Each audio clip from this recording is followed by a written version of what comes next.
네, 여러분 안녕하세요.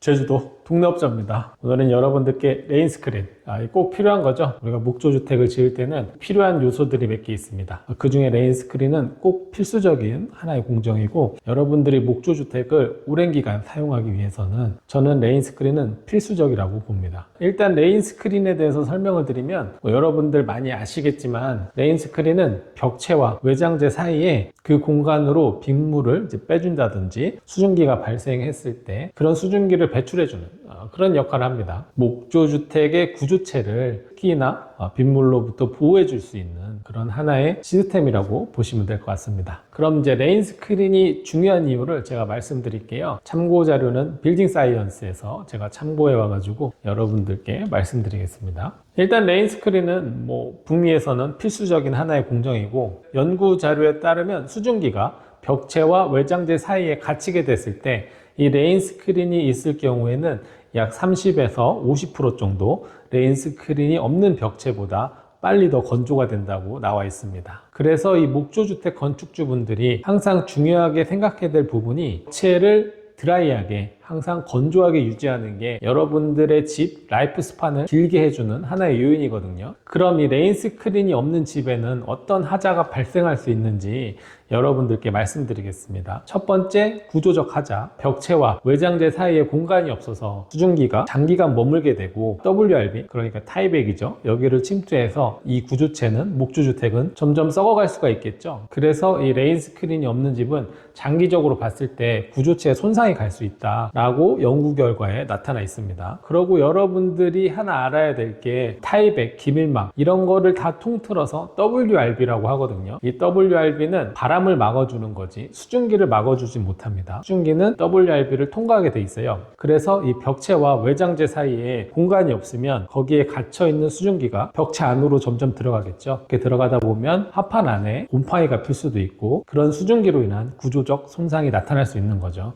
쉽게 말해서 나무집이 썩어가기 시작한다 라고 보시면 될 것 같습니다. 그런 이유로 이 레인 스크린은 목조주택의 하나의 필수 요건이고, 여러분들이 그러니까 건축주로서 집을 지을 때 항상 이 생각을 하셔야 돼요. 내 집의 벽체는 드라이하게, 항상 건조하게 유지를 해야 된다. 그 개념을 항상 상기하면서 시공할 때 할 때마다 어떻게 하면 내 벽체를 드라이하게 할 수 있는지 연구를 하시면 좋을 것 같습니다. 두 번째로는 에너지 효율성에 관련된 문제인데요. 일부 몇몇 분들은 레인 스크린은 빗물에 막아주는 거에 대해서만 설명을 하는데, 레인 스크린은 에너지 효율성과도 관련이 있습니다. 만약에 집에 레인 스크린이 없다면 아까 말씀드렸듯이 벽체와 외장재에 공간이 없고 거기에 갇힌 수증기가 벽체 안으로 들어오겠죠. 벽체 안으로 들어오게 되면 단열재가 이 수증기를 빨아들이게 됩니다. 이 단열재가 수증기를 빨아들이게 되면 단열 성능이 점점 떨어지기 때문에 시간이 갈수록 수증기를 많이 빨아들이겠죠. 특히 이제 겨울철 아니면 콜드존이 많은 지역, 경기 북부 그런 지역이 되겠네요. 그런 지역에 레인 스크린이 없는 목조주택 같은 경우는 해가 갈수록 단열재가 수증기를 흡수하는 그런 수증기 함유량이 점점 높아지겠죠. 단열 성능이 저하될 수밖에 없습니다.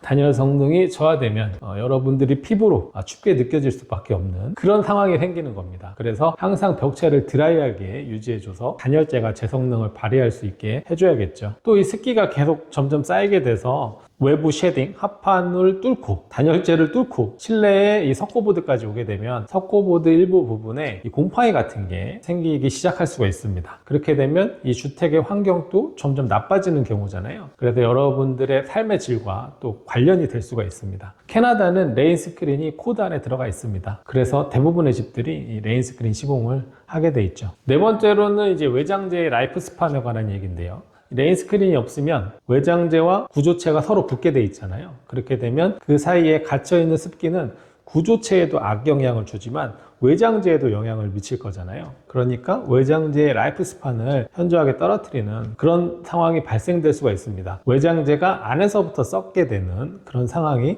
발생할 수 있는 거죠. 빌딩 사이언스의 레인 스크린의 관련 자료를 보면은 레인 스크린이 있는 주택의 외장재와 레인 스크린이 없는 주택의 외장재는 라이프 스판이 약 50% 차이가 난다고 그렇게 나와 있습니다. 그래서 이 레인 스크린의 목적은 명확한 거죠. 여러분들의 주택을 물과 수증기로부터 보호해줘야 된다. 그렇기 때문에 레인 스크린이 하나의 필수 요건이 되는 겁니다. 제가 영상에서 여러 번 말씀을 드렸는데 이 나무집의 물은 킬러 같은 겁니다. 누수가 생기거나 어떤 빗물이 침투했을 때는 현상이 금방 나타나요. 금방 썩던지 그 물에 젖은 부분이 금방 손상이 되게 나타납니다. 근데 수증기는 어쌔신 같은 거죠. 그래서 서서히 여러분의 집을 죽이는 그런 역할을 하고 있습니다. 내가 모르는 사이에 수증기에 의해서 집이 점점 죽어갈 수 있는 그게 수증기입니다. 그래서 우리가 수증기 관리를 또 굉장히 잘해줘야 되는 거죠. 그럼 레인 스크린이 꼭 필요한 이유에 대해서 말씀드렸는데 레인 스크린은 어떻게 시공을 하는지 레인 스크린의 시방에 대해서 간략하게 말씀을 드리겠습니다. 일단 빌딩 코드의 규정을 보면 레인 스크린은 3mm 이상 갭을 두게 되어 있습니다. 3mm는 최소 미니멈 갭인 거죠. 최소한 3mm는 띄워줘야 되는 겁니다. 레인 스크린 기능이 있는 하우스랩 하이드로 갭이라는 게 미국에 있습니다. 실리콘으로 입자가 따닥따닥따닥 붙어 있어요. 1.5mm 갭이 발생할 수 있는 WRB입니다. 이 하이드로 갭이 좋은 게 아닙니다. 최소한의 요건을 충족시켜주는 WRB라는 거죠. 이 하이드로 갭을 쓰는 것보다도 레인 스크린을 시공하는 게 훨씬 좋겠죠. 근데 이제 외장재 경우에 따라서 하이드로 갭을 쓰는 경우가 있는 겁니다. 저도 하이드로 갭을 많이 썼어요. 이제 외장재 스타코 같은 거 할 경우에는 레인 스크린을 했을 때 얘네들이 보기 안 좋은 그런 상황이 생길 수 있기 때문에 그럴 때는 어쩔 수 없이 하우스랩을 하이드로 갭을 선택을 해가지고 시공을 하는 거죠. 시방에 보면은 최소한 10mm, 8분의 3인치 이상 갭을 줘야 되고 레인 스크린에 갭을 주는 거는 여러 가지 자재가 있어요. 플라스틱으로 나온 자재도 있고 방부목이 10mm 정도 재단된 목재가 있습니다. 외장재 특성상 레인 스크린 기능이 자동으로 들어가는 외장재가 있죠. 세라믹 사이딩 이런 거 같은 경우는 브라켓이 있기 때문에 간격이 13mm 정도 떨어지게 되어 있습니다. 그래서 여러분들이 집을 지을 때 이 레인 스크린 이게 정말 중요하거든요. 제가 집 짓는 상담을 해보면 이 레인 스크린에 대해서 그렇게 중요하게 생각하시는 분들이 없더라고요. 그냥 하면 하고 말면 말고 그런 식으로 생각을 많이 하시는데 이거는 정말 중요한 겁니다. 여러분들이 항상 내 집의 벽체를 드라이하게 유지시켜 줘야 되고 레인 스크린이 드라이하게 유지시켜 주는데 굉장히 좋은 하나의 시공법이다. 필수 요소다 라고 생각하면 좋을 것 같습니다. 아니 그렇게 생각을 하셔야 됩니다. 꼭 하셔야 된다. 제가 강력하게 말씀드리고 싶습니다. 네, 오늘 제가 준비한 영상은 여기까지고요. 다음에 좀 더 재밌는 얘기로 인사드리겠습니다. 감사합니다.